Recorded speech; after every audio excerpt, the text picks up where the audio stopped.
We are going to talk about, of course, Marca da Besta. We're going to talk about nanodiamonds. We're going to talk about nanodust, dust identity, hyperledger blockchains, a blockchain phone, Amazon wanting to set up a hand scan identity payment system, credit card in a hand, all kinds of good stuff. Great. Thank you, guys. All right, thumbs up.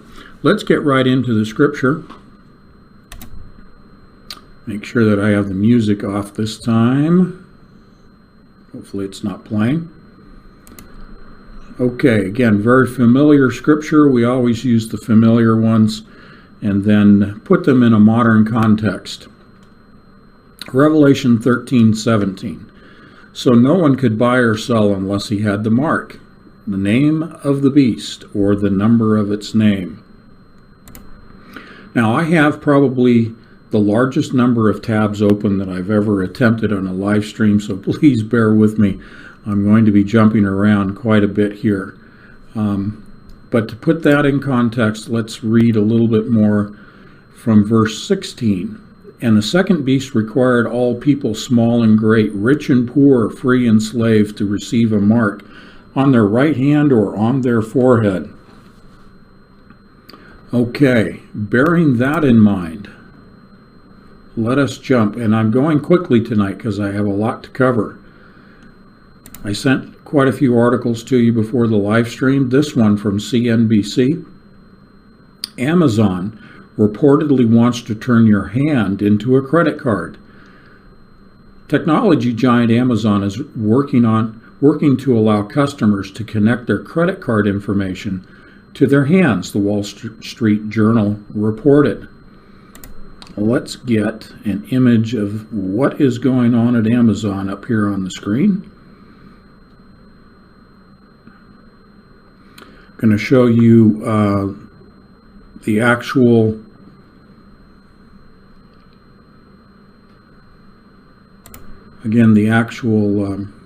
patent on this. I have a lot of things open here. So I'm going to leave this up. This is a diagram from the actual patent on what Amazon is working on. Okay? And we'll put a few more up there, but that'll just get us started as we're reading. The company has reportedly begun working with Visa on testing out the terminals and has discussed the project with MasterCard, JP Morgan Chase, Wells Fargo, and Synchrony Financial. Amazon has already filed a patent for a non-contact, that's the thing to bear in mind, big takeaway, non-contact biometric identification system that features a hand scanner to produce a picture of the person's palm. Okay?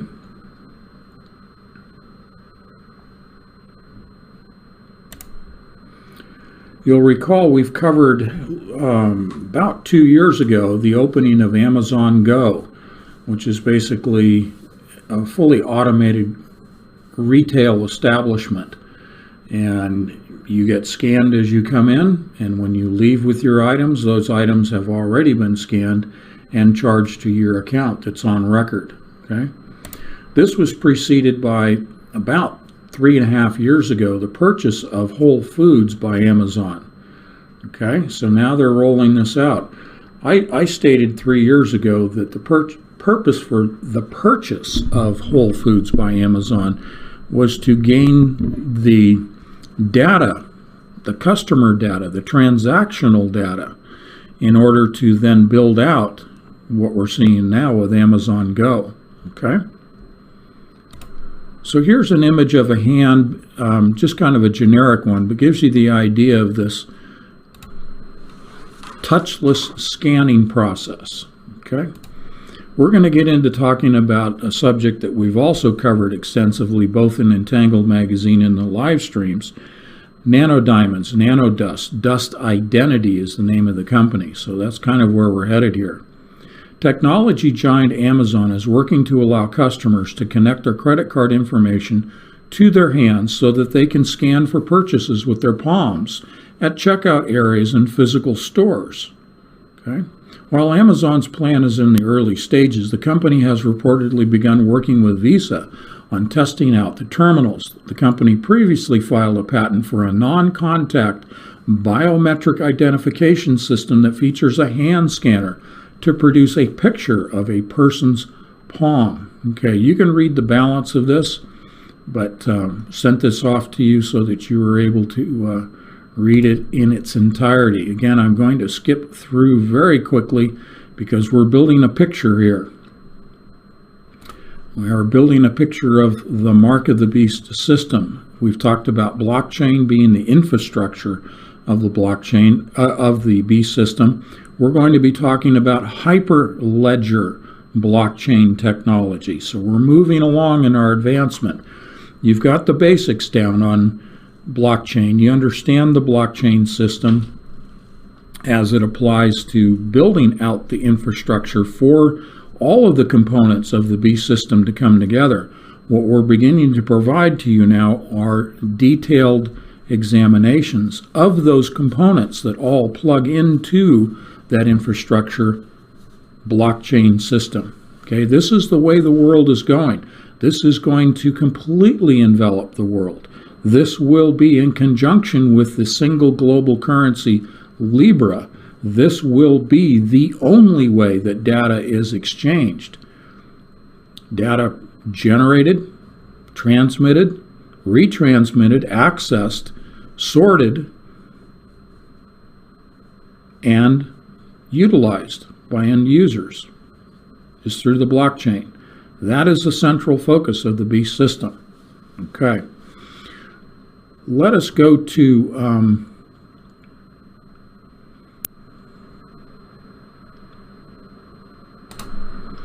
something that I sent to you just before the live stream, and this will kind of reach back about, I want to say 4 or 5 months, where we first began to talk about the nanodiamonds in relation to a company by the name of Dust Ledger and Dust Identity, specifically Dust Identity.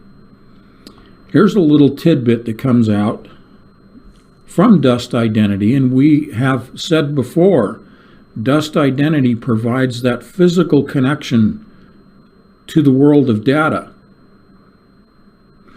I've often said you cannot separate the physical from the spiritual.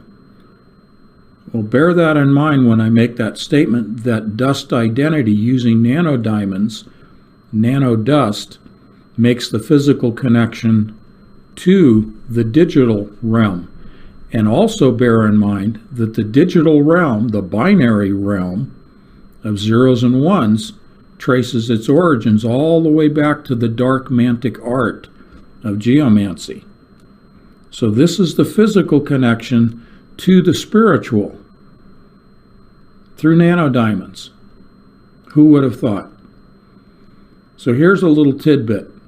Unclonable serialization. And I'll unpack that for you in just a moment. Dust, meaning the name of the company, is a durable fingerprint based on the random configuration of quantum engineered nanodiamonds. Dust brings unparalleled security through an unclonable serialization space. And here's a new number for you. We have to make a new t-shirt, folks. An unclonable serialization space with more than 10 to the 230th power of unique identifiers. Kind of makes 65,536 possible combinations of geomantic figures pale in comparison. You'll recall that the exponent 230 represents the number of zeros that you have when you are multiplying 10 by 230 exponentially. That means after the number 10, you have 230 zeros.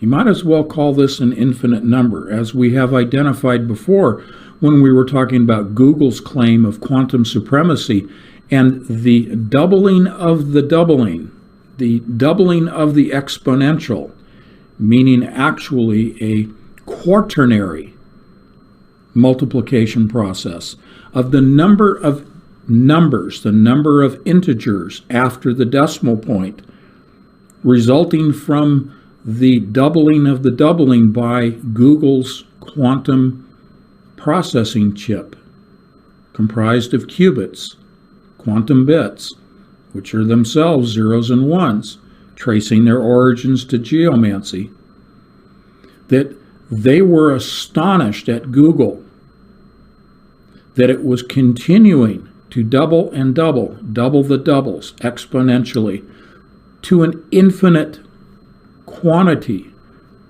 of integers after the decimal point. We're seeing that here with the unclonable serialization. What that means is that there are 10 to the 230th power of possible combinations of nanodiamonds, nanodust. When they say quantum engineered, it refers to something that I'm going to take you to right now that we covered in Thursday's jam-packed live stream. We packed a lot of technology into Thursday. Remember, we talked about this little guy, the carbon-boron cages that are trapping a strontium atom, referring to this as a super diamond. Now, if we go back to dust identity and their nanodiamonds, what makes their nanodiamonds so unique is it has a void, it has a space in the diamond. So the diamond is this cage, because diamonds are made of carbon. The cage has a void which can receive, by way of a laser impulse, a 0 or a 1.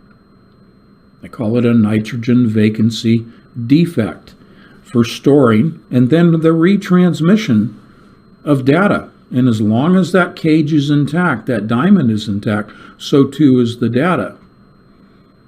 And this has always been my premise, as I said extensively on Thursday. This has always been my premise, that if you want to build a universal computer, you must first build that computer following the geometry of the universe itself. Okay? We're going to go to Hyperledger, and I'm jumping ahead here a little bit, and then I'll start backfilling again.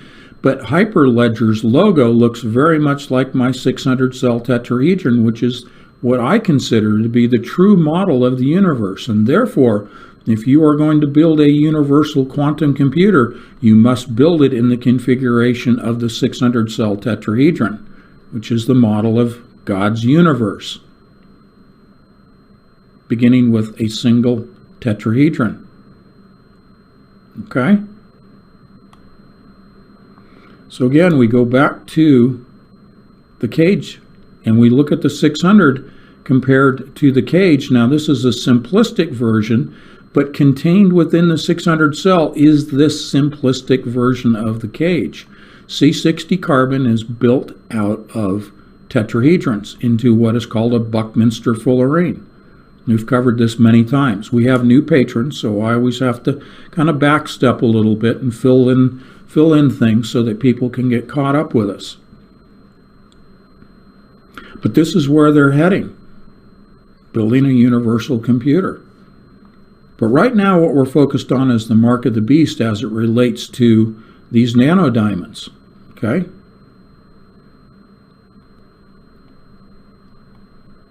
Let me see if I can get back to... I have a lot of things open in my live streaming software, so give me an opportunity here to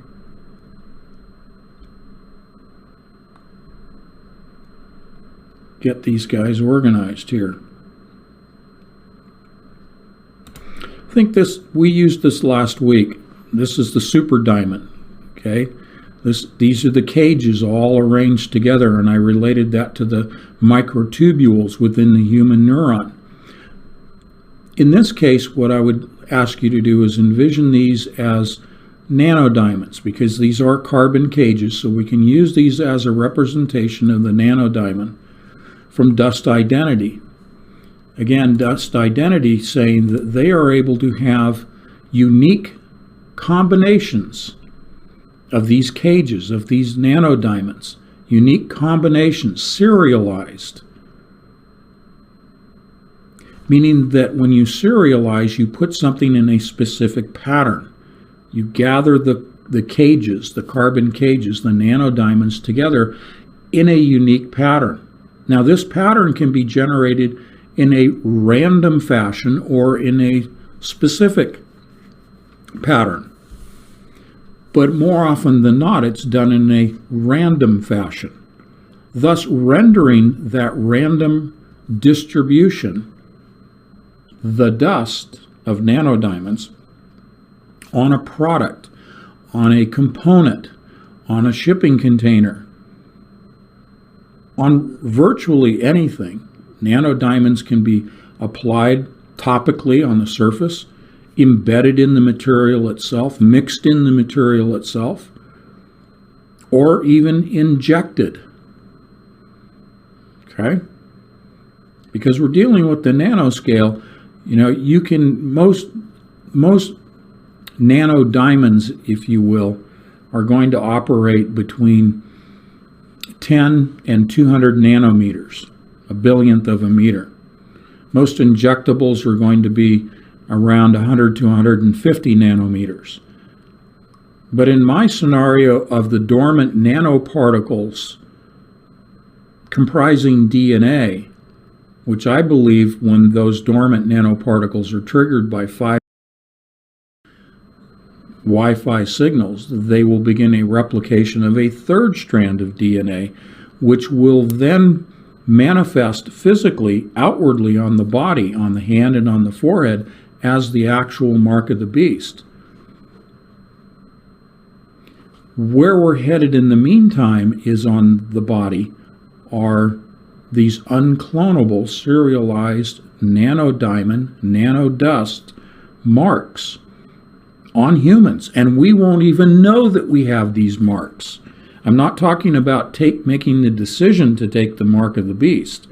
I'm talking about the fact that nanodust is proliferating in our environment. If we think about our supply chain environment, which we've covered extensively, our foods, our products that are transported in the supply chain and end up at your retail establishment, and then we purchase them and take them into our home. We are bringing into our home, and it's already being sprayed in the atmosphere as well, nanodiamonds. And this is only going to continue to increase. And this is what I mean. We will have on the body, on the surface, topically, also inside our bodies due to ingestion and inhalation and absorption, nanodiamonds throughout our bodies. So if you will, there is a mark of the beast system that is already in place. Now there is a moral decision that has to be made to take the mark of the beast, but we have to define that in the modern context of taking the mark of the beast. Certainly, in my opinion, it has to be a conscious moral decision, fully aware that you are taking a mark that allows you to operate in the beast system. Will it be told to a person, identified to a person that it's the beast system? No. But you see, people have been warned about the mark of the beast, and they've chosen to ignore it to whatever degree, to whatever fashion, to whatever they ascribe the discussion, the preaching concerning the mark of the beast. Most people have chosen to disavow the importance of that decision. And so most will take the mark, no matter really how it's presented to them. And that's why it's so important that we here understand that we need to pass the information on as to those implications, because as you well know, taking the mark condemns one to no longer being found in God's book of the living, the book of life. Because when we interpret that in a modern context of understanding about DNA modification and DNA replication, we know that the free will decision to take the mark changes your DNA. And because the DNA is changed, and it is permanent, that change, you are no longer found by God to be in the book of life, meaning you are no longer his creation. You're an abomination. The person I'm addressing is the person taking the mark. We who refuse to take the mark of the beast, our DNA remains intact. There is no spontaneous replication of a third strand of DNA. We do not have a mark of the beast on our body, but we are sealed on the forehead. Again, an outward manifestation that our DNA is of the original design, the original construct by God himself. I believe these to be concurrent events at that point in God's plan. But what we're examining tonight is the technology that arises from the pit of hell. Make no bones about it. From the pit of hell. Again, we always use the touch point of geomancy and the dark arts, the forbidden knowledge, the mantic arts as our primary touch point in our discussion of these technologies we examine having their origins in the pit of hell. It's forbidden knowledge because it's forbidden by God our Father so as to protect us. We don't want our DNA changed. We want to be found in the book of life. Yet throughout the world, we are seeing this mad rush, and it is literally a mad rush, to implement these technologies that are separating us from God. And it's not just DNA. This dust identity, these nanodiamonds, this unclonable serialization, results in a unique pattern of nanodiamonds on a product or on our bodies that cannot be copied. It's unclonable. Thus, it is a unique identifier. And that's outwardly identifiable. That can be identified electromagnetically using microwaves to scan you. It can be done using pulsed lasers, green lasers, to identify the pattern of the diamonds that are virtually embedded in your skin and be able to identify you. There's no way, just like your fingerprints, certainly your fingerprints can be etched away using mild acids like muriatic acid. You can remove your fingerprints. And yes, facial recognition patterns, there are ways to circumvent these things. But there's no way to circumvent nanodiamonds embedded in your skin. And there is no way to copy. So these are serialized, unclonable serialization space with more than 10 to the 230th power of unique identifiers. Now let's talk about unique identifiers for a moment. In the context that something I've been sharing for over 3 years now, and that's the Sentient World Simulation, the SWS, in which in the software you are given a unique identifier. First of all, you're identified in ones and zeros as a node within the computer system of the SWS.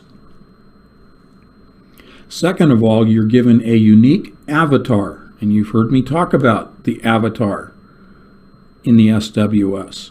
Well, here it is right here, folks. Been talking about this for 3 years, and here it is now. unclonable serialization space with more than 10 to the 230th power of unique identifiers. That is an avatar constructed of nanodiamonds, nanodust, and it's unclonable. This is the beast system. This is part of the mark of the beast.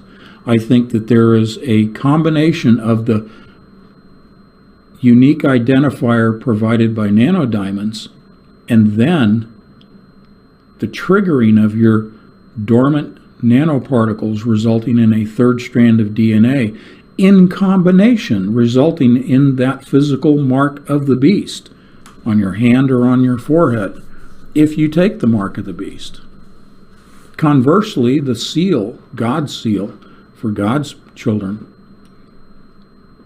is on our forehead. So let me read just a little bit here from Dust Identity. It says, trust your supply chain.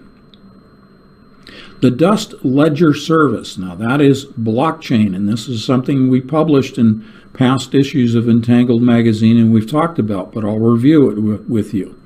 Anytime you hear or read the word ledger, L-E-D-G-E-R, ledger, that is blockchain. That blockchain is a distributed ledger system. Okay? So, this is going to segue us into hyperledger blockchain platforms. And I'm going to take apart hyperledger for you in just a moment, because we've talked about the basics of blockchain. Now we're going to step it up a degree and go to hyperledger blockchain. The Dust Ledger Service is a secure interface to the hyperledger blockchain platform. The service provides the physical digital binding. Okay, let's stop right there. You cannot separate the physical from the spiritual. Here they're talking about the binding of the physical to the digital. And Kathleen and I have defined the digital in the context of our discussions of geomancy. Okay? Because geomancy is 0 and 1, which our whole technological society is built around. Okay, let's back up just a bit. The service provides the physical digital binding to track and secure products and parts across the end-to-end value chain. Let me just make sure I put another graphic up here for you, and then we'll continue. We'll go ahead and we'll use this. This is where we're headed, so we're moving into hyperledger as we discuss this. So I'll just leave this up here for you.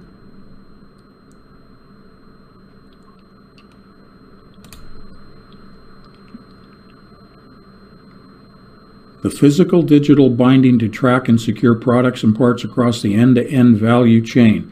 It enables association of digital records with specific items and global traceability. Dust technology provides highly secure, unique identifiers and is tamper evident.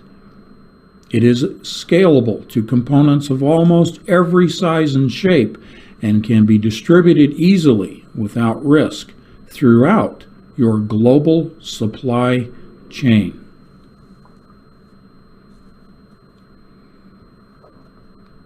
Folks, this cannot be cloned. It cannot be hacked. If there is an attempt to tamper, it reveals that attempt to tamper with the nanodiamond pattern. And I've said that these can be randomly distributed. So we've got 10 to the 230th power of possible patterns of diamonds distributed. Let's just focus on the human body. Okay, forget about products and foods and whatever else. Let's just focus on us. There's, for all intents and purposes, an infinite number of different patterns of distributed nanodiamonds on our bodies. If you disturb that, it's obvious. This is unhackable, unclonable. Now, when we go to talking about quantum mechanics, particle physics, and quantum computing, we've made a big thing about talking about pattern recognition, but more importantly, we've talked so much about the Boltzmann machine and stochastic random number generation within specifically quantum computing. Now, this happens in particle physics. It happens in the broader application of quantum mechanics. It is all based on probabilities. Probabilities that are produced by way of patterns, random patterns. These are all integrated. When we talk about the fact that quantum mechanics is based on probabilities, it is based upon pattern recognition within those probabilities.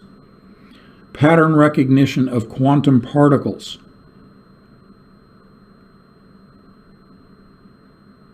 We're talking about the same type of random number generation, now 10 to the 230th power of random combinations, random number generation, which traces itself all the way back again to geomancy,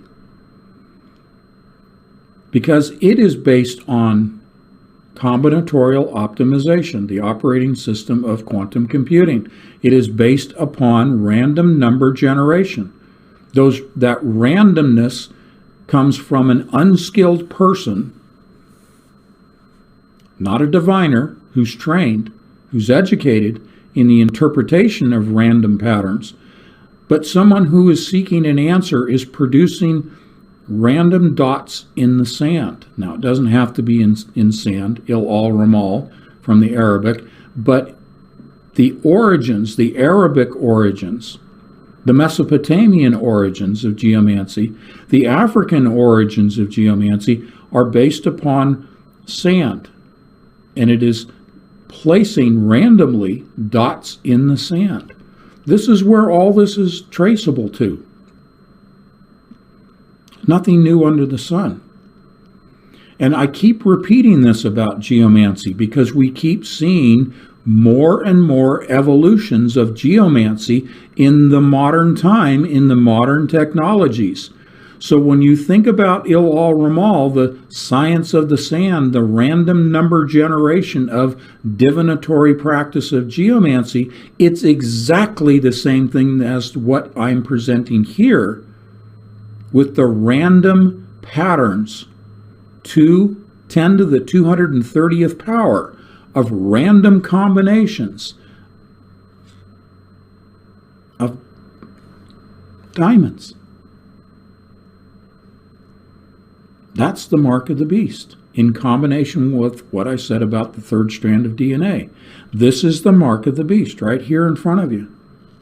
Forget about RFID chips being implanted in the hand. Not going to happen.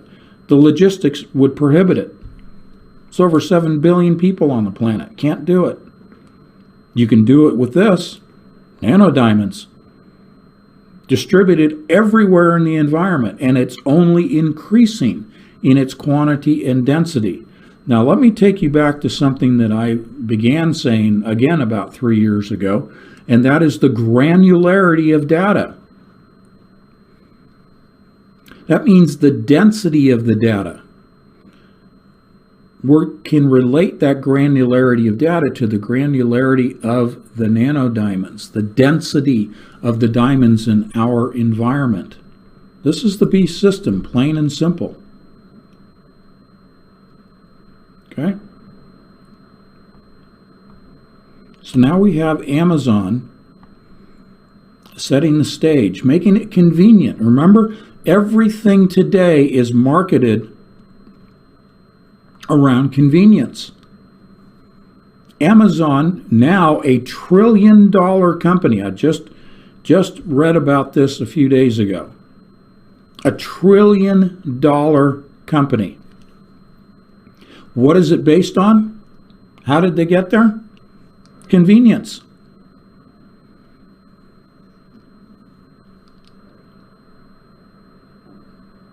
that has a ripple effect all the way through our everyday walk of life.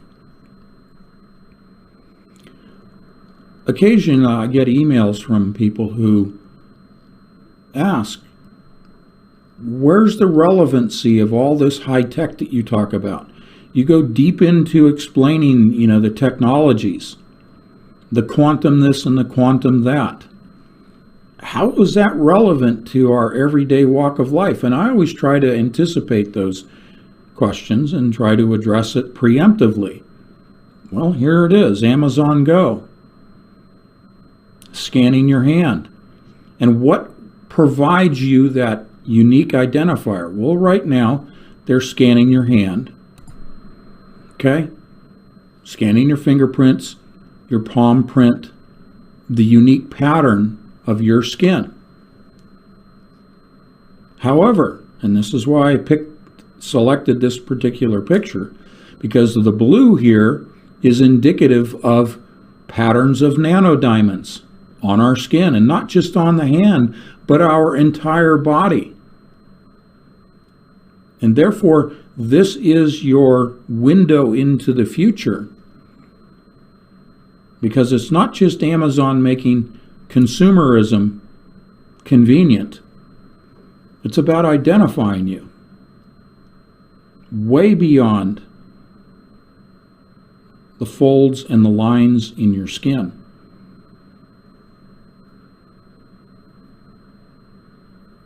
Okay?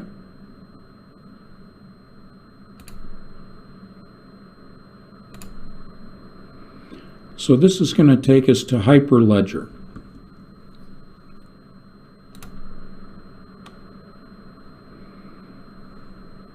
Eventually we're going to get to the new blockchain phone. But let's stick to the Hyperledger. I have a paper in front of me I'm going to scan through. I didn't send it to you because it's quite extensive and kind of just makes your eyes glaze over. But this comes from Hyperledger, the blockchain technologies for business. And it's an introduction to Hyperledger, and it is not necessarily written for the scientists, specifically the computer scientists and the software engineers and coders, but for business executives. So I'm going to just take a few pieces out of this. But what I would encourage you to do is, if you have an interest in going deep into this, type in Hyperledger, an introduction to Hyperledger. And you can look at this paper or you can email me and I'll send it to you. Okay? Here's the table of contents. Again, I'm only going to extract a couple of things out of this. Why open source for blockchain? Now, those of you that are familiar with software that is open source, this particular blockchain system that they're advocating is advocating one that is open, meaning easy access, and it can be modified by anyone. The greenhouse. Now, there's a new term for you. The greenhouse.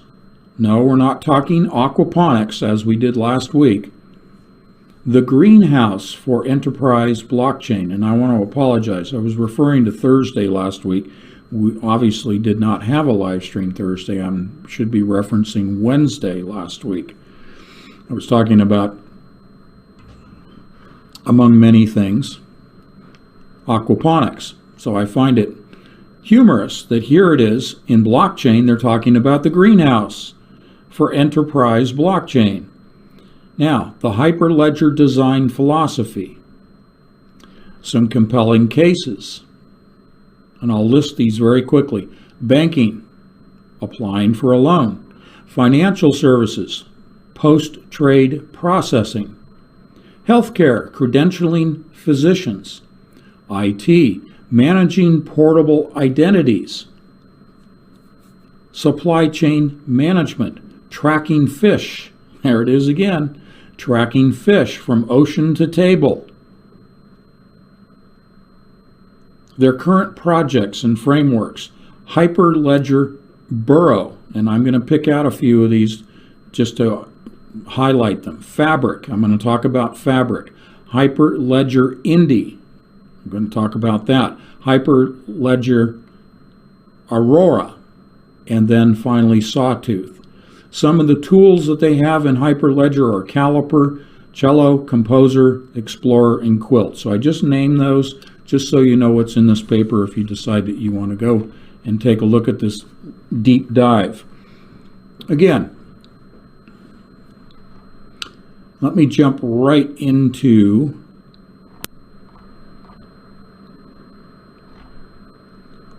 I want to go to Hyperledger Fabric, and I do believe I have a diagram for that.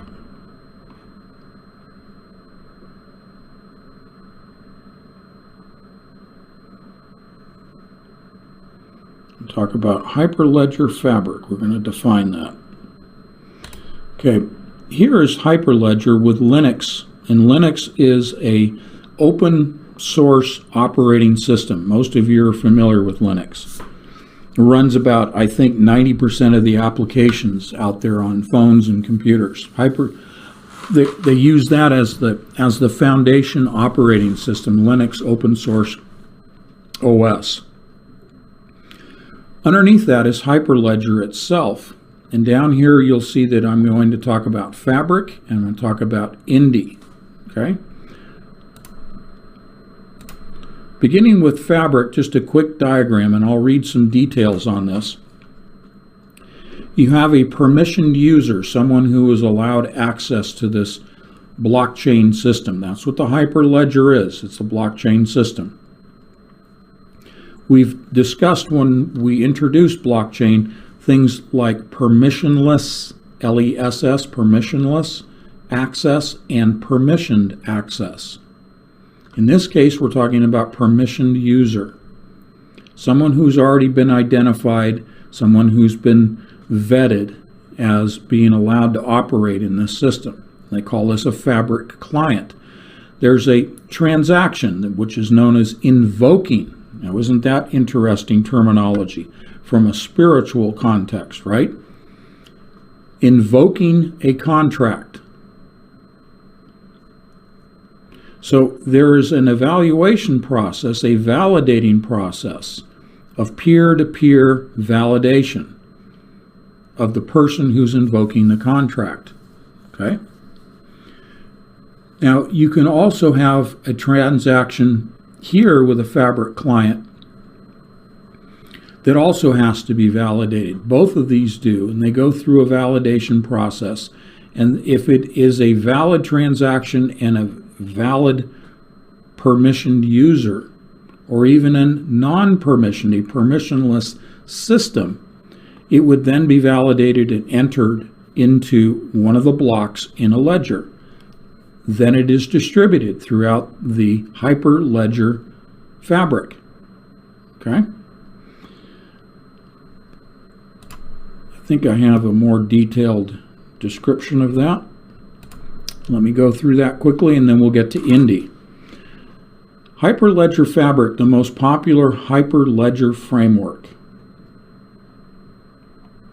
A project that has poured numerous blockchain companies in a single string to develop blockchain applications together is Hyperledger within the Linux Foundation. And this was a project started in 2015.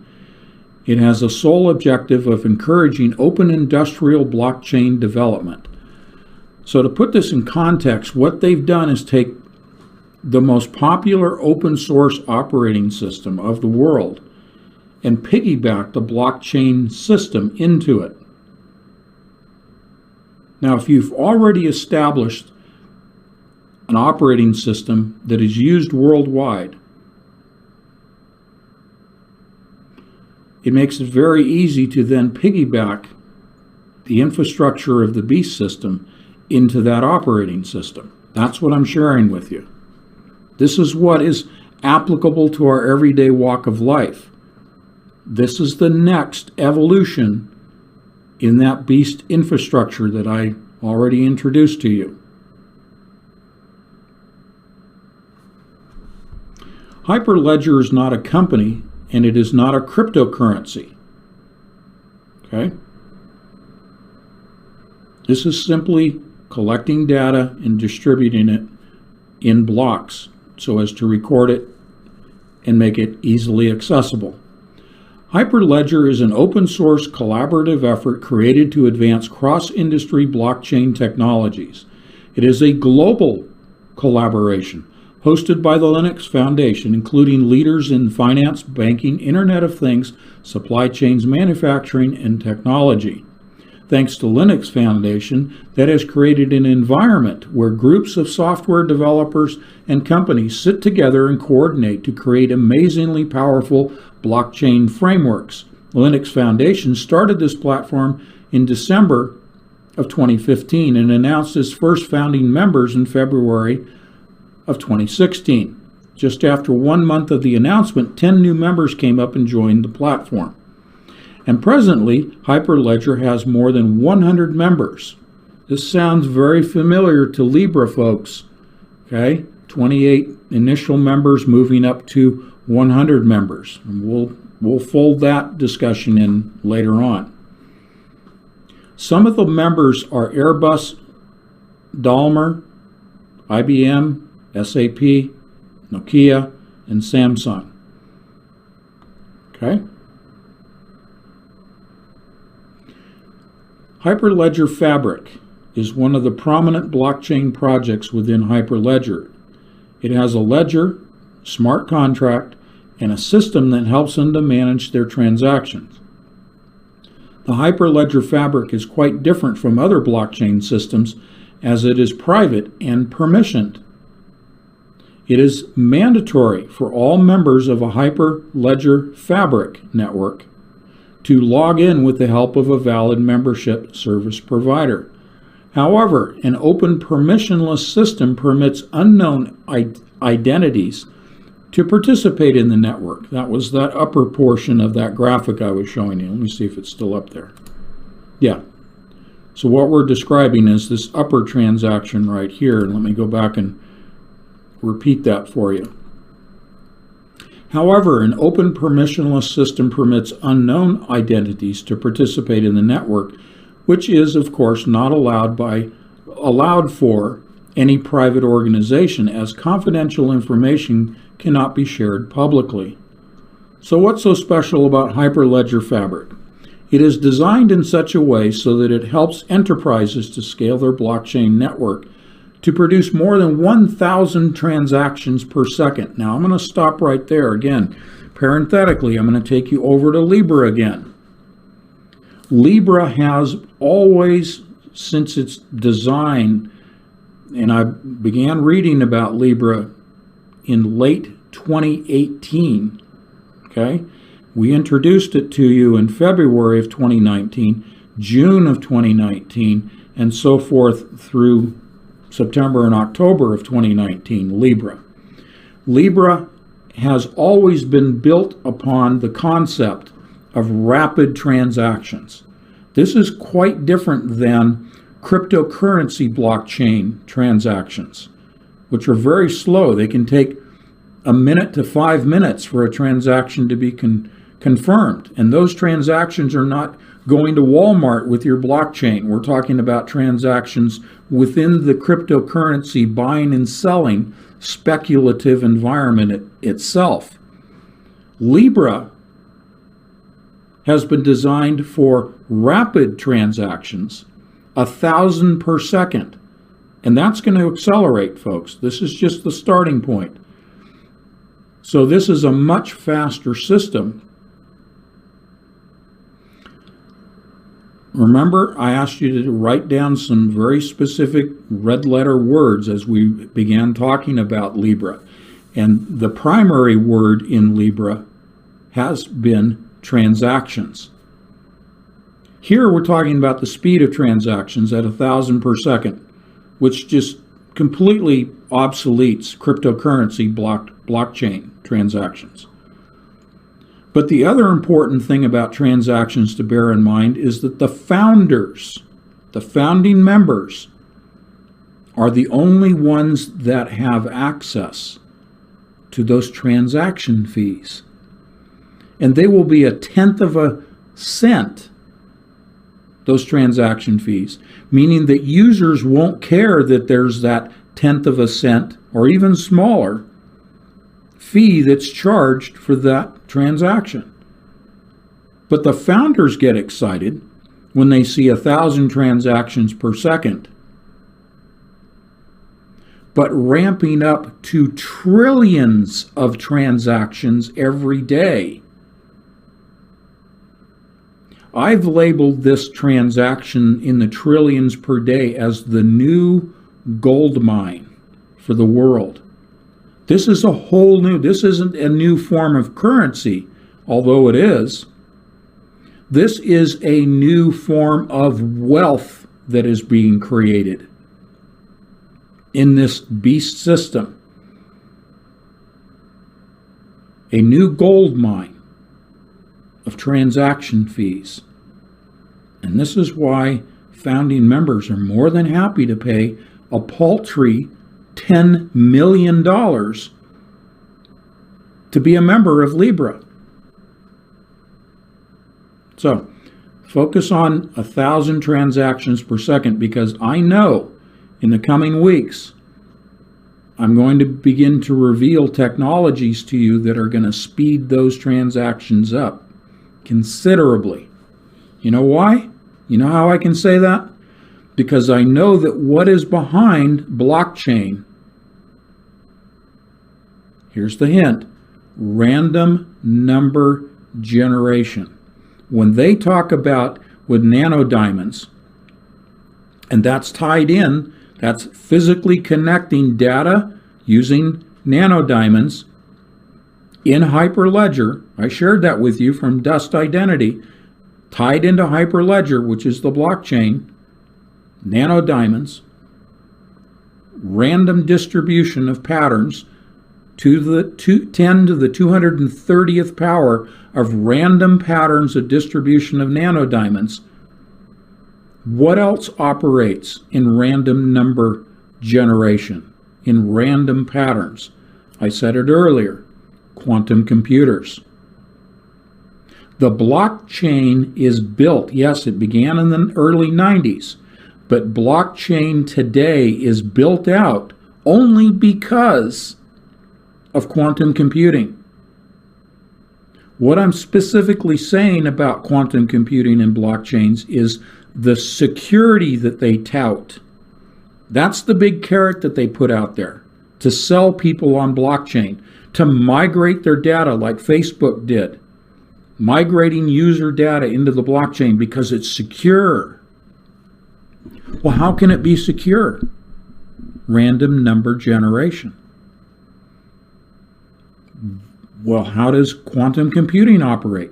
Random number generation. Random number generation from geomancy, the combinatorial optimization operating system of quantum computing. The only way you can have what they claim to be unhackable encryption of the blockchain and the Hyperledger blockchain system, the only way is to use a quantum computer to produce what man would consider to be an infinite number of combinations, 10 to the 230th power. Okay?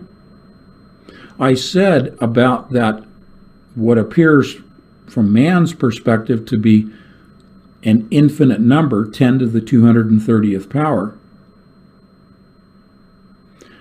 is what I was saying about Google and their doubling of the integers past the decimal point to what they would consider from a human perspective to be an infinite number. I defined Google's discussion of quantum supremacy and the doubling of the doubling as the mathematical model of the abyss. And Revelation tells us that the angel will be cast from heaven and given the key to the bottomless pit. And that key, as I've defined it, is the private key of encryption, of cryptography.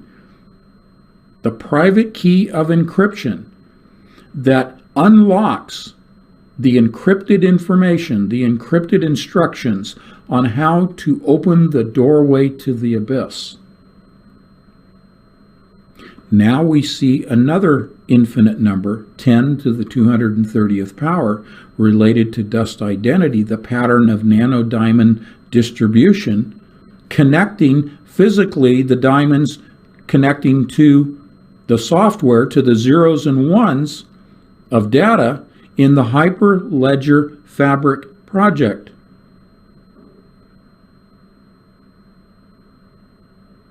Based on random number generation, which is cryptography, which is encryption. And the only way to achieve that level of encryption, of utilizing infinite numbers, infinite combinations, you can only do that with a quantum computer. Therefore, coming full circle in this Hyperledger Fabric discussion, a blockchain network to produce more than 1,000 transactions per second. I said those 1,000 transactions per second will increase exponentially because of quantum computing handling those transactions. This takes us way back into history, talking about when D-Wave quantum computers were building their prototypes. They tested it in the commodity and stock markets, and they interrupted electronic trades, inserted their own position of advantage trade ahead of a trade that they interrupted, and then allowed the original trade to proceed. But their trade is placed ahead of that trade to take advantage and to profit. This is what we're talking about, folks.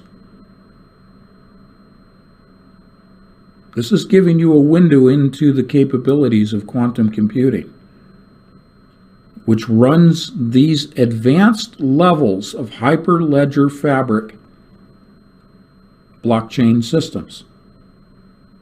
And all of this is tied into Libra as the coming global single currency for the world. All cryptocurrencies and all printed and all minted coin will be obsolete. Gold and silver cast into the streets, worthless. Okay? Let's continue. The Hyperledger Fabric project is primarily based on a special smart contract system which is known as chain code. Yeah, you're going to be chained to this, all right. And every peer operates on Docker containers. Another interesting thing about Hyperledger Fabric is that it allows various enterprises to make parts of the blockchain. All right, so I won't go into the details of all that. You get the gist of it. I want to move on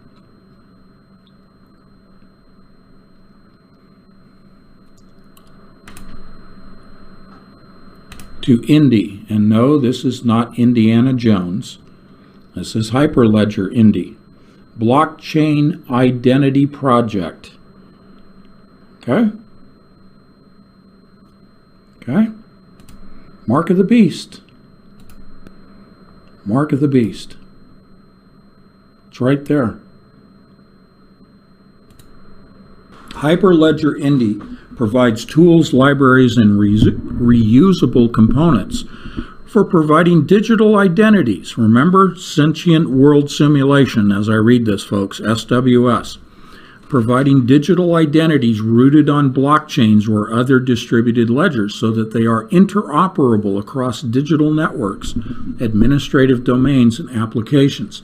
Folks, if you go to the bank and try to get a home loan, this is what's applicable to you. If you go to buy a car, if you go to open a credit account of any sort, this is what's in it for you, okay? Once an identity is created, the user can even assign a human memorable name for that identity, okay? This is avatar language, folks, from SWS. And SWS has been running since 2007. Once an identity is created, the user can even assign a human memorable name for their identity. On the ledger, the identity name is converted into a unique identity key called DID, decentralized identifiers. Different individual or organizations can communicate with each other using these DIDs. Again, decentralized identifiers. Those are the nodes within the SWS, folks. They're not going to tell you that in this article, but I can tell you because I've been talking about this for years and following its development. A digital identity is the information of an entity used by computer systems to represent an external agent and get recognized in a network. Digital identity provides authorization and authentication factors of a node when a node operates in a network. Again, they're not going to identify that as SWS, as the node. Okay? The real-world example of digital identities are passports, which identifies a person with authenticity. For example, a self-sovereign identity is the concept that people and businesses can control their own identity and their own identity data on their own devices and provide it efficiently to those who need to validate it without relying on a central repository of identity data. So, we can say that self-sovereign identity is a modified version of digital identity, which is decentralized to maximize security. All right, let me break all this down for you. You got the gist of it. The idea here is that you are part of, I'm going to go back on camera here. You are part of this blockchain. You are given permission to operate in this blockchain. Once you've been identified, once you've been validated, once you've been vetted. And if you have contributed your personal information into the blockchain system willingly, but if third parties like your automobile dealer, your hospital, your home mortgage lender, whatever it may be, they're putting data in about you as well. You go to Amazon Go and you have your hands scanned and you go in and you purchase your items and it's automatically deducted from your account. You never have to have a card, credit card or debit card. That's all data going into the blockchain about you. Now, if you want to access that, and let's say you invested in Libra cryptocurrencies. Forget about all the other cryptocurrencies because they're not transactional. Okay? They're for speculative purposes. But Libra is designed for transactions. So you go out and buy a bunch of Libra. And we're not talking Marca da Besta yet. I'm just talking about in the early stages, which is this year. They said Libra would be unrolled, if you will. It will be presented for the public to have access and purchase Libra cryptocurrencies sometime in the first half of 2020. So it's coming. So here's the deal. Let's say you had some funds to invest in Libra.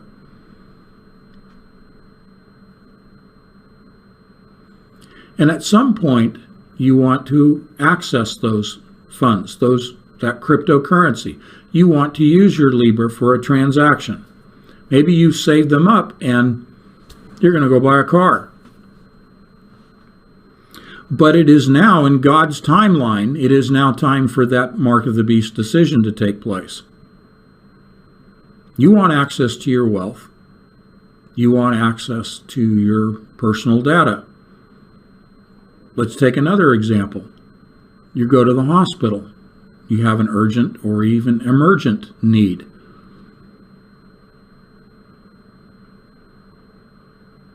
There's a Mark of the Beast decision that is coming. I don't know when in the timeline. I don't know when it will be in the circumstances of your life, what the scenario is. But there will be a point in which that decision has to be made. And if it's in the discussion of access to your wealth, there's that greed factor. And it doesn't have to be greed. It can be a necessity factor to access Libra. But someone says, hold on a minute. We need to validate you.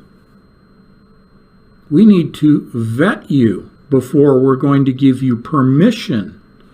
This is why I've been giving you all this language, all of this lingo, folks, because this is the scenario.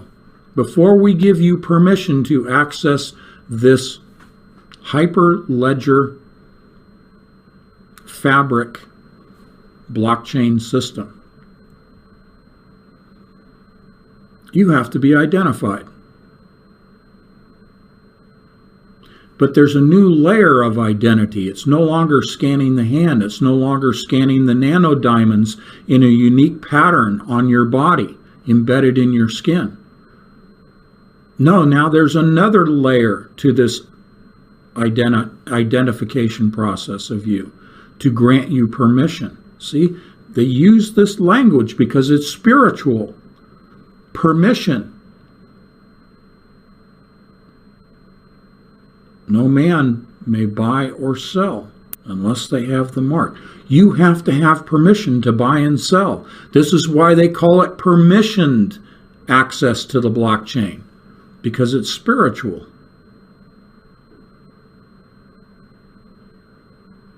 And if a person says, okay, I'll take the mark. I need to go buy a car. I need to go have an operation in the hospital. I'll take the mark. That's the end of their soul. Soul is damned to perdition for all eternity. We know that. We're trying to warn people. Try to warn people through showing the technology.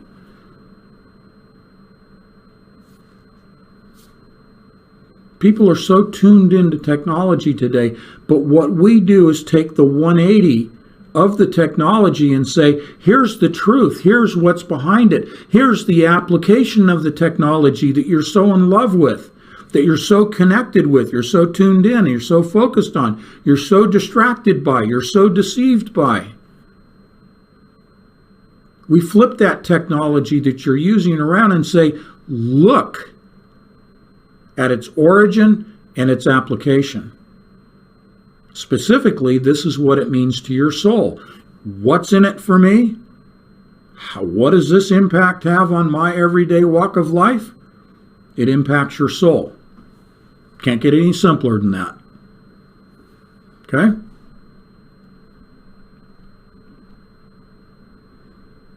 Trying to build a case here, folks. Trying to build a case.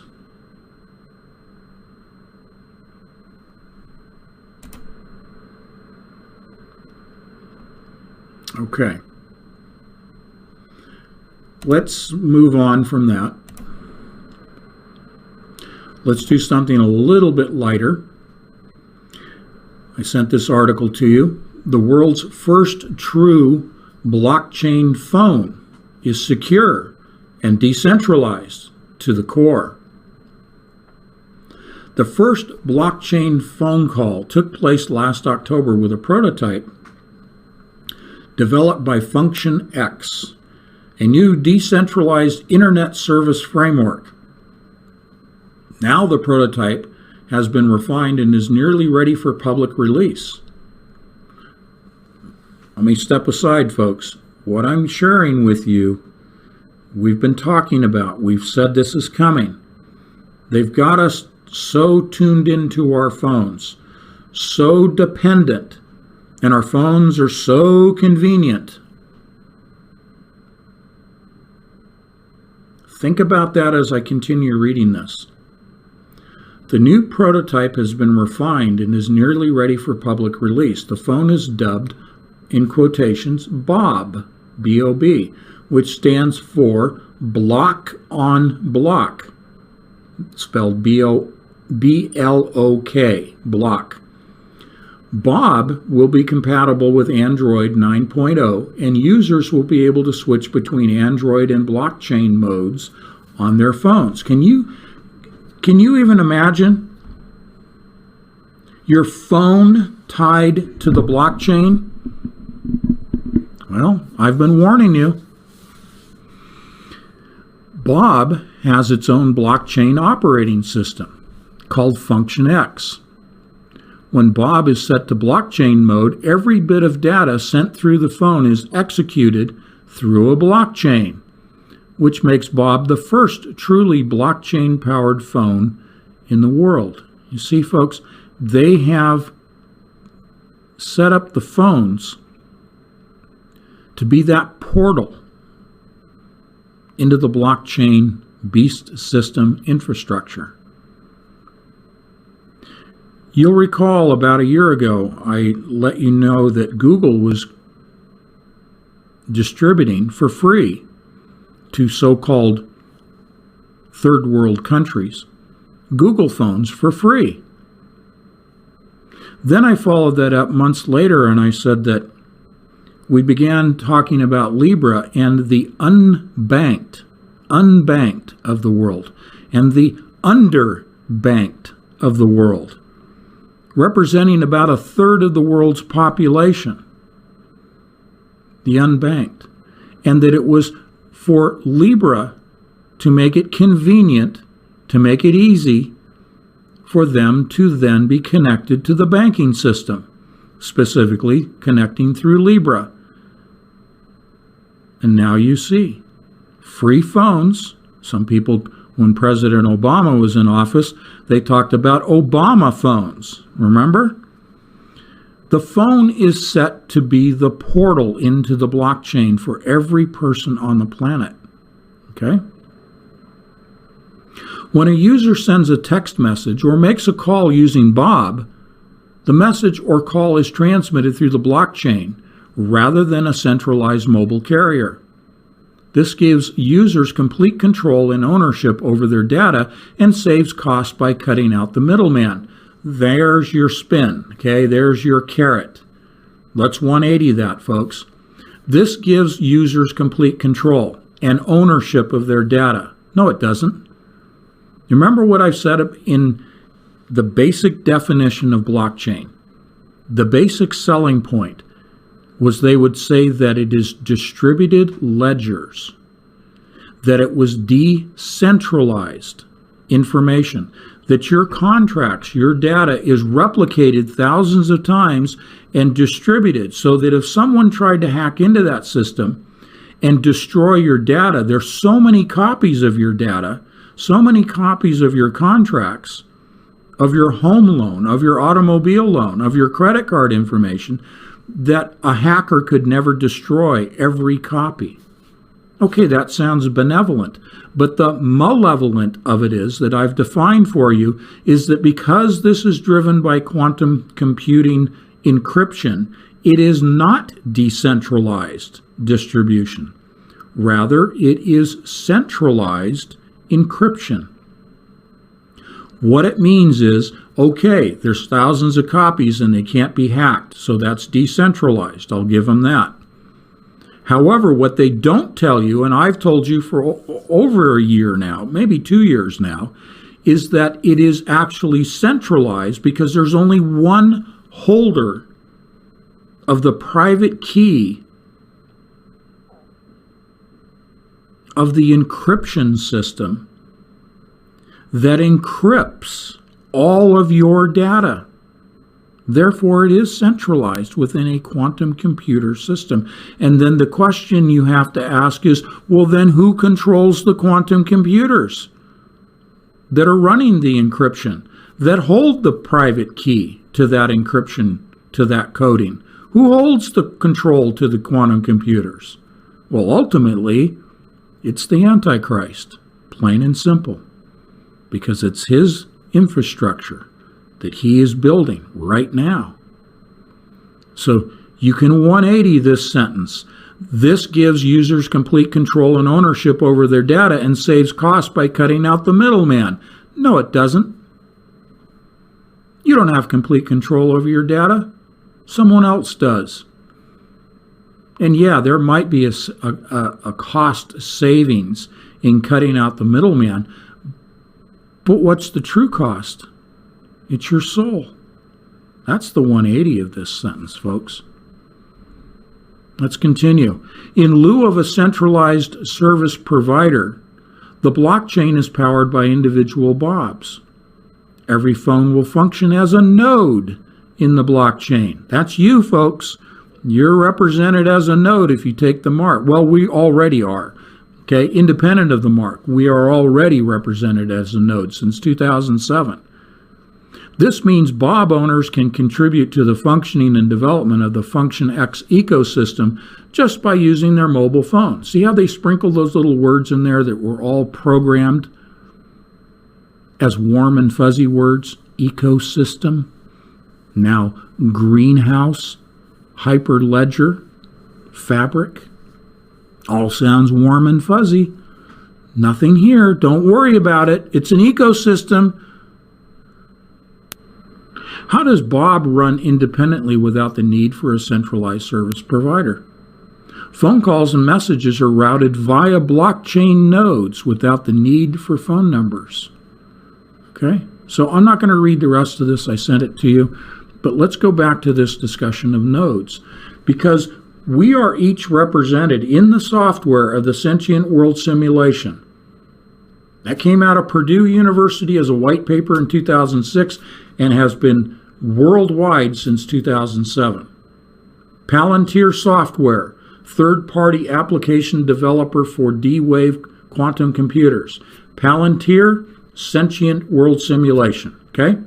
I've given you all that background in the past. Palantir runs, for example, you'll recall Donald Trump going to Saudi Arabia and the threat assessment center that they opened in Saudi Arabia, and the prince was there, and they did the ribbon cutting, and then they had their hands on the crystal ball, which is the crystal ball of Palantir software. What they didn't tell you there in Saudi Arabia with President Trump was not only was it Palantir software, which was fairly obvious because of the crystal ball of Palantir, but they didn't tell you that threat center in Saudi Arabia is running off a quantum computer provided by D-Wave Corporation. But that's not in the article. That comes from me. Yeah, I'm sounding like I'm full of myself, but I'm telling you the source of the information. It's D-Wave that's behind that. D-Wave is behind Palantir. They are working together. Palantir helps people to gain through the cloud access to D-Wave's quantum computers without having to spend $10 to $15 million to buy a quantum computer. You can rent computer time. Just like when I was in college at Berkeley, you had computer time on a mainframe computer that filled a room. Nothing different here, folks. Okay, it's just through the cloud. Computer time, quantum computer time. Anyway, Palantir software runs the sentient world simulation. D-Wave quantum computers run the sentient world simulation. We are all 7+ billion people on the planet, even the underbanked and the unbanked, are all connected in that software system from Palantir that runs the SWS. And in that software, we are a node. And now you're seeing through Hyperledger that we are given an avatar. We are given a human memorable name. See, they won't let me use Anthony Patch. No, I have to have an avatar name. Okay? But now we're going to use our phones to access the blockchain, the Hyperledger, the next level up of blockchain discussion. And Hyperledger Indy will identify us. And Hyperledger Fabric will let us put in our data and connect to our data using our phones. You don't have to go through Verizon anymore. You just go directly to the blockchain. That's the third-party middleman they were talking about. You use the app in the phone. And it is that app in the phone that will not only connect you to Libra, but all of the data. But you will only be given permission to access certain data and certain nodes. You're not going to be able to call up President Trump on your Bob phone because you won't have permission for that access. But they'll tell you that you can call anyone in the world that's in this blockchain. They'll sell it to you that way, but it's restricted access. And you thought GPS was tracking you? You thought that was bad?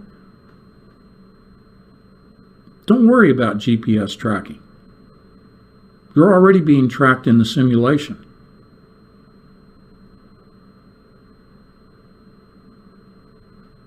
The nanodiamonds we're talking about is an enhancement to that. Because think about what the nanodiamonds do. Besides being scannable, either with a microwave system or with a laser system, not only the pattern, but remember edge computing? Computing taking place at the origination point of that data, the uptake of that data. That's what nanodiamonds do. That's what dust identity is about. Those diamonds are sensors. Those diamonds can take in information and retransmit it. Remember what I said about the nitrogen vacancy voids within the nanodiamonds? They can take in information and they can transmit information. They are transceivers. That happens at the edge where the data originates. That's why the diamonds are sensors. And they have a limited computational ability at that edge of the Internet of all things. And then because they've taken information and computed it, they can more efficiently and make better use of the available bandwidth, more efficiently transmit through the cloud that information they, as diamond sensors, have been able to obtain. This is why we're all ready. Forget about GPS. That's buggy whip. That's horse and buggy nonsense. Don't even think about GPS anymore. Why do you think there are programs like Elon Musk and Jeff Bezos launching satellites, geosynchronous satellites, in the hundreds around the planet? It's for this sentient world simulation system. It is for these nanodiamonds. It is for the Bob cell phones accessing the blockchain. It's for the tracking, and they'll sell it to you as convenience, as money saving, as an ecosystem, that it's all warm and friendly and fuzzy and don't worry about it. Don't do a 180 with it. Don't look at it as a beast. It's just a little teddy bear. Okay. I can't see all of my labels in this program, so I apologize. I have to dig through here a little bit.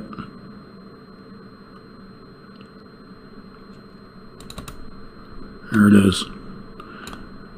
This is, and this was earlier this year, I shared this with you, but it's germane to what we're about to launch into. This is the first photograph of 2 photons, and it's been color enhanced. It's normally a black and white, but 2 photons that are quantum entangled. So I'm going to leave that up there. Photograph of entangled quantum particles, photons. Now, this is from January 17th, from Futurism, and then I'm going to go to the paper itself. The title is Scientists Create Strange Metal Packed with Entangled Electrons, not photons this time, but electrons. This could be the key to creating quantum technologies. An international team of researchers has created what's called a strange metal. and they say it could help harness the potential of the quantum world in a practical way.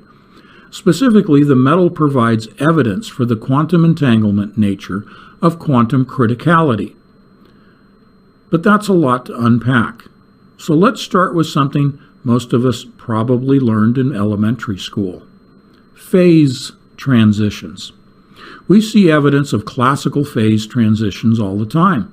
The ice in our drinks melts into a liquid at a certain temperature.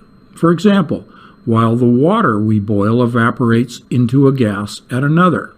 That's a phase transition.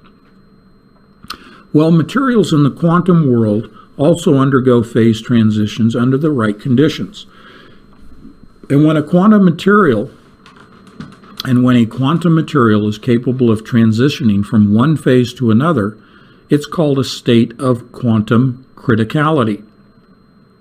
Which brings us back to a new study published this week in the journal Science. The researchers used the elements ytterbium, that's ytterbium,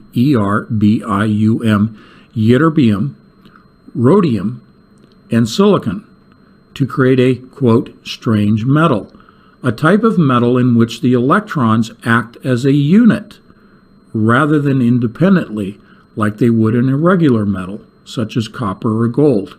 So let me just parenthetically say, when electrons act as a unit, that means that their spin is uniform. It's the same direction. It's like the compass needle analogy that I always use for the spin of quantum particles. But specifically when you're talking about electrons, we're talking about magnetism. A magnet simply means that the electrons are all aligned in the same direction. The compass needle of the electrons, its spin, is all uniform. It's in the same direction. So that's what they're saying here when the electrons act as a unit rather than independently. Okay, let's go through this. When at the lowest temperature theoretically possible, absolute zero, or negative 273.15 degrees Celsius, or negative 459.67 degrees Fahrenheit, they're defining absolute zero there, the team's strange metal undergoes a transition from a quantum phase in which it forms a magnetic order to another phase in which it doesn't. Okay? While conducting experiments in ultra-pure films made from the metal, the team noticed quantum entanglement. Now get this, folks, this is interesting. The team noticed quantum entanglement among billions of electrons. I sound like Carl Sagan. Billions of electrons in it. Let me just jump right ahead. I'm just giving my reaction to that statement when I was reading this with Kathleen. Kathleen actually was reading it to me. She was excited about this article. We're a couple of geeks here, but when I see quantum entanglement among billions and billions of electrons, and I compare that to the largest quantum processor that we know of, and that is produced by D-Wave. They're about to announce this year a 5,000 qubit quantum computer. By comparison, Google and the whole quantum supremacy discussion was 54 qubits, okay? But 5,000 qubits compared to billions and billions of electrons. You see, qubits use electrons. They move in opposite directions through the superconducting wire, which is niobium, which is cooled to just a few percentage points above absolute zero. Okay? A couple of negative degrees above millikelvins above absolute zero is what they cool niobium wire to that temperature so that it becomes superconducting. What it means is it frees up the electrons to move in opposite directions simultaneously, producing superposition of zeros and ones within the quantum chipset. But we're only talking 5,000 qubits. Yes, the qubits have thousands upon thousands of electrons, but not billions and billions of electrons. This is why it jumped off the page at me. The best quantum computer only uses thousands upon thousands. I can't give you an exact number, but it's in the thousands of electrons. Now we're talking about billions upon billions, an exponential increase in the number of entangled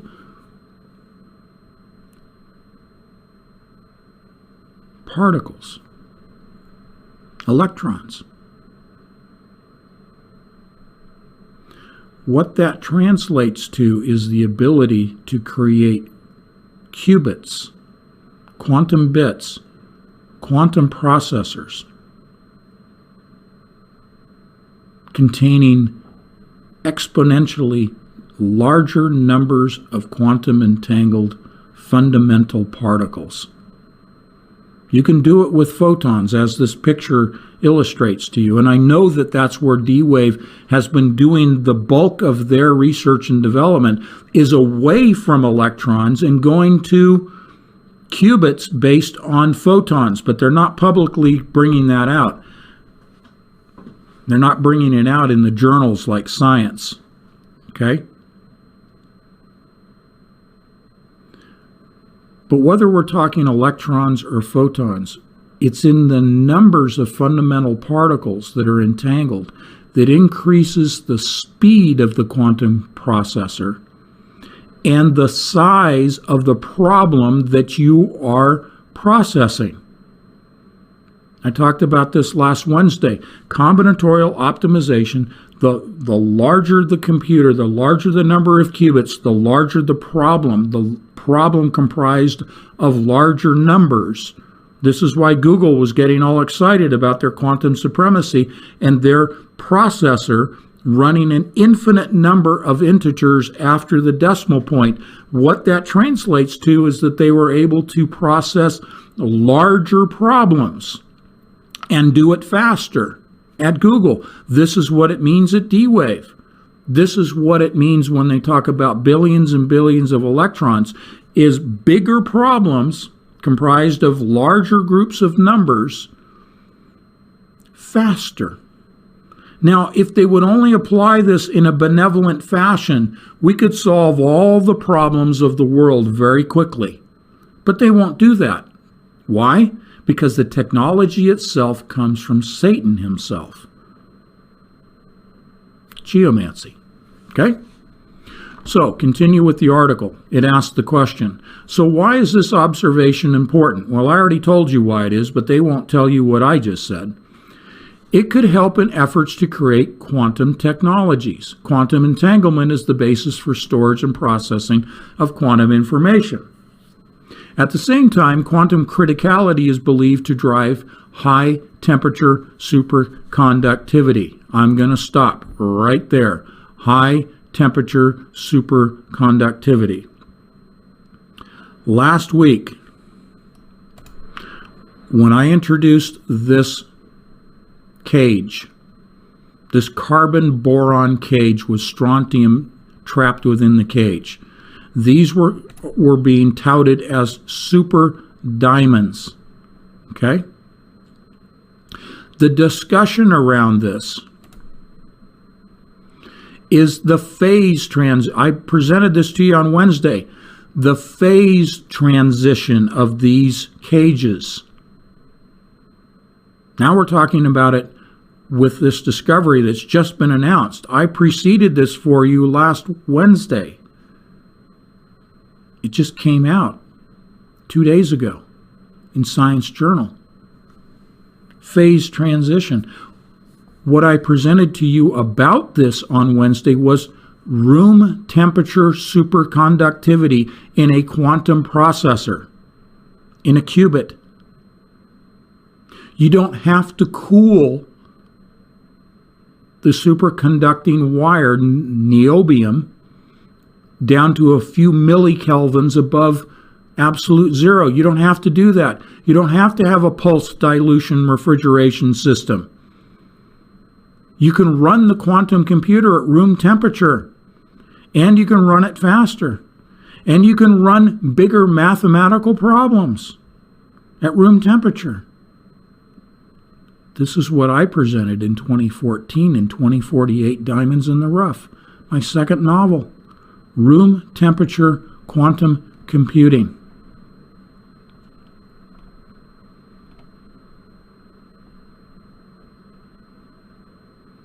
Room temperature quantum computing is a whole new ballgame, folks. It changes everything. But it's not going to be benevolent. Do you remember the 600 cell tetrahedron? This is my model of the universe. It's also my model for a universal computer. This is the universal computer in my second novel published in 2014. Room temperature quantum computer. Using nanodiamonds. This is what they're talking about right here. This is what they're talking about. Quantum information and high temperature superconductivity. When one contemplates that possibility, they're saying in the article, one cannot help but marvel at the wonder of nature. Well, the marvel of nature is God's creation of the universe using tetrahedrons. This is what the universe looks like. Plain and simple. Room temperature superconductivity. This is the actual article coming out of Rice University News and Media Relations, Office of Public Affairs. Study finds billions of quantum entangled electrons in, quote, strange metal, January 16. And then in Science magazine, it came out in 2017. Okay. Let me pick out some new information out of this, out of the actual article.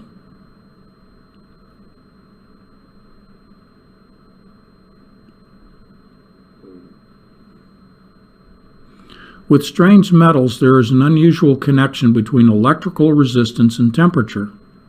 In contrast to simple metals such as copper or gold, and I would add niobium, this does not seem to be due to the thermal movement of the atoms, but to the quantum fluctuations at absolute zero temperature. Now, I'm going to skip through some of this stuff here.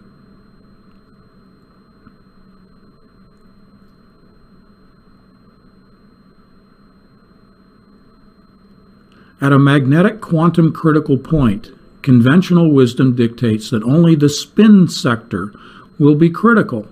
But if the charge and the spin sectors are quantum entangled, the charge sector will end up being critical as well. Let me translate that for you. The quantum entanglement allows a change in both particles, and that change to occur instantaneously, no time delay. So when they are talking about a phase change, what they're talking about is one particle is able to change the phase of its pair, of its partner, through quantum entanglement. It doesn't rely on temperature. It relies on entanglement for phase change. The example of ice melting into water and water being heated to a gas as a phase change. Imagine those things happening without temperature. No involvement of temperature. No heating, no cooling. Simply quantum entanglement. And when they talk about phase, they're talking about the spin of those fundamental particles. The spin of one particle being changed instantaneously changes the spin of the other. This is the essence of quantum computing, where you have, for example, a downward spin representing 0 and an upward spin representing 1. If you change the zero, the downspin, to an upspin, you change the upspin of the partner to a downspin. This is the 0 and 1 relationship, the binary relationship in quantum entanglement. This is the essence of quantum computing. The change from 0 to 1. Same thing in software in classical transistor computers. No difference. But the difference here that is so exciting is that it can involve billions of quantum entangled particles, all changing spins simultaneously. That's a speed up in quantum computational speed. Not only in the number of particles, numbering in the billions, but the fact that they are all changing their spin, their phase, at the same time. Okay? So that's unpacking some of the real technical jargon that's embedded in this. That's what's in it for us. What's in it for us, if we take the Mark of the Beast, is we're controlled by that system. Billions of quantum entangled electrons or photons operating right now at a speed that we can't even comprehend. But look at this development here with the strange material, strange metals. To me, it speaks of the nearness of the return of Jesus Christ. For these kinds of capabilities, which are representative of forbidden knowledge, forbidden to protect us, that knowledge was kept from us. But how is it being accessed for new patrons? How is it being accessed? It's being accessed through quantum computers. Quantum computers are divinatory tools, instruments. Divination is not only divining the future, foretelling the future, but divination, in its true definition, is interdimensional communication. And who are they communicating with? Humans using quantum computers. Who are they communicating with? Fallen angels. Who's providing the forbidden information? It's not God, because he forbade the information. He forbade the conveyance of that information to us for our protection. Therefore, by definition, if it is not coming from God, it is coming from Satan and his fallen angels. It's very simple. This is not a complex scenario. This has been done by the alchemists all through history. This has been done by the Ramon Lulls and the Aleister Crowleys.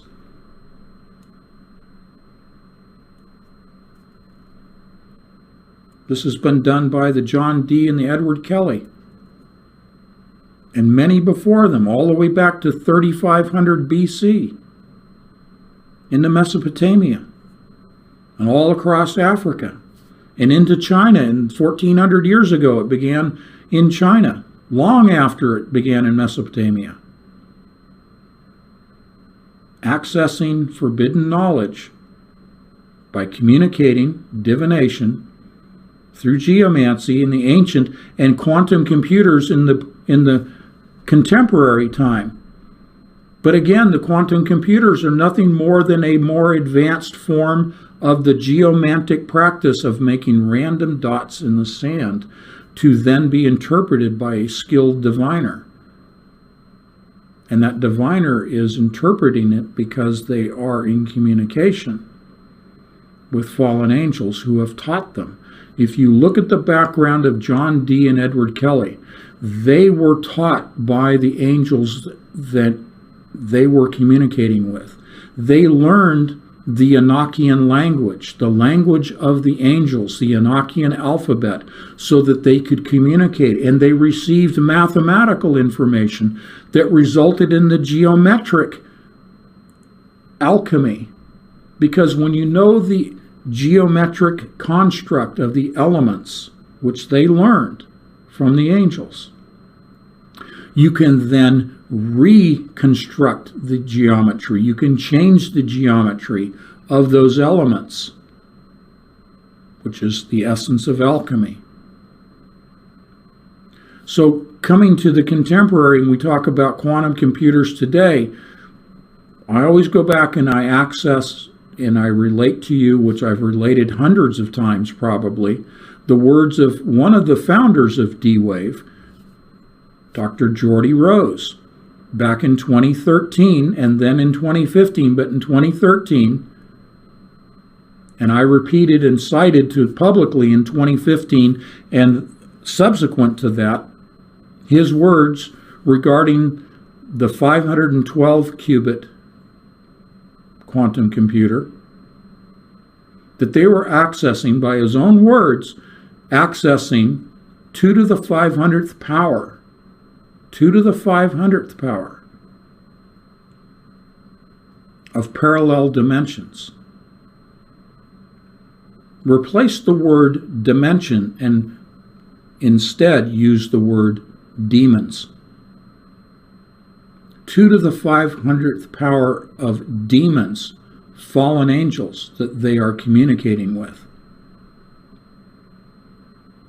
And he said if we are smart enough, if we are clever enough, we can extract resources from what he called parallel dimensions.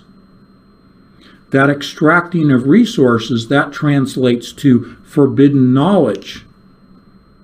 And now we've moved from 512 qubits to this year it will be 5,000 qubits. Now we're seeing in this article the ability at room temperature to achieve superconductivity by way of the quantum entanglement at room temperature of billions and billions of electrons.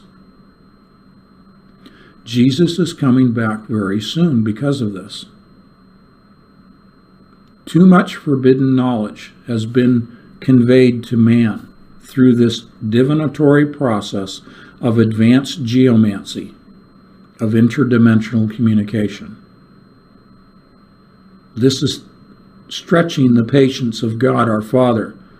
This is stretching the patience of Jesus Christ, who is, euphemistically I'll say, chomping at the bit to come back in judgment. We know he wants to come back and put a stop to this. What I'm sharing with you tonight technologically, again, bolsters the case, reinforces the case that the time is very near for his return. Each of these advancements that keep pushing, we have a cell phone that can communicate with the beast system, the blockchain, the hyperledger. We have nanodiamonds that can uniquely identify us and serve to function as the physical mark of the beast on the body subsequent to the third strand of DNA replication process internally, which then renders us no longer a creation of God, but a creation of Satan. And he doesn't create anything. He only counterfeits that which God has already created, including the DNA. So you see the beast system, you see its infrastructure, you see the advancements of it, you see the quantum computer control systems, its encryption. You see the communication system, you see the one world currency of Libra. The Antichrist is very soon to be revealed to the world. He is alive and well right now, and he soon will be identified. We've given you some hints. Okay? We've given you some hints. We don't know for sure. It's our best educated conjecture that we've shared with you. In our discussions and publishing an Entangled magazine about Concordia and the Logothets back in the 12th century, earning 12% on every transaction. Nothing new under the sun. Because the Logothets of the past are the Logothets of the present, who are behind the one world global currency of Libra within the beast system. You have all the components, and there are probably more that will be revealed through the Holy Spirit, and we will share those. Because it is all glory to God, and it is all credit to the Holy Spirit and Jesus Christ through prayer, sharing this with Kathleen and sharing it with me. And the two of us put our heads together, and then we present this to you. These are all tools and resources for you to witness with. Okay?